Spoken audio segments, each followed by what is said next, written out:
All right, Mark Kimmit is a retired U.S. Army general, and he joins us here in the studio. General Kimmit, great to have you with us.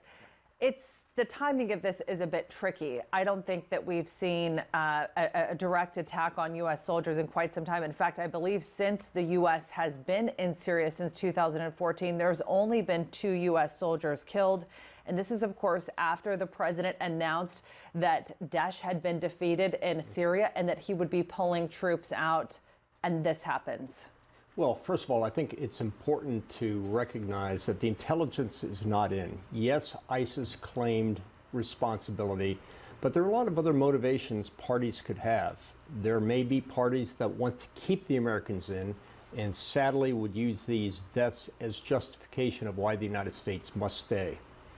Regardless of that fact, this still sends a message to Americans here that there is a cost to war. There were a lot of criticisms made on the president when he decided to pull troops out of Syria. Do you think this may change the criticism or maybe the public tide of support that there was for even having Americans in Syria in the first place? I really think it will. Candidly, the debate on this issue about whether we should stay in Syria or leave Syria has been quite superficial.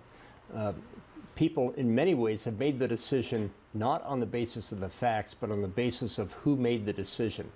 Many people just don't like Trump, so anything that President Trump does must be wrong.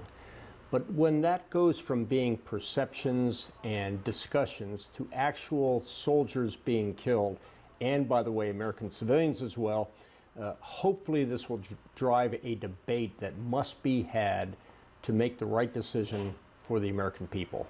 There's been a lot of confusion, at least from where I'm sitting, over what the U.S. strategy is in Syria right now. We've had the National Security Advisor John Bolton in Turkey having talks with the president about, what coordination is going to look like, what cooperation is going to look like. We've heard the Secretary of State, Mike Pompeo, speak out quite a bit on countering Iran, which would appear a huge goal within at least those military officials of countering Iran.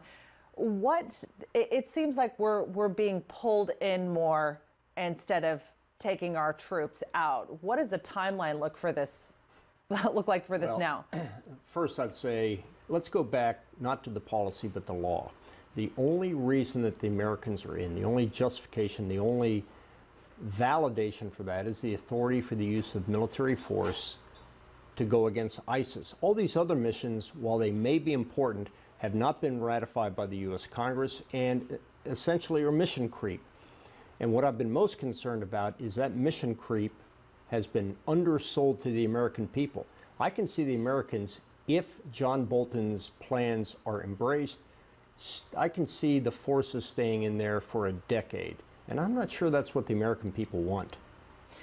Sorry, just one quick question before we go. I wanted to talk to you about this safe zone that the U.S. and Turkey have been talking about, this 20-mile safe zone.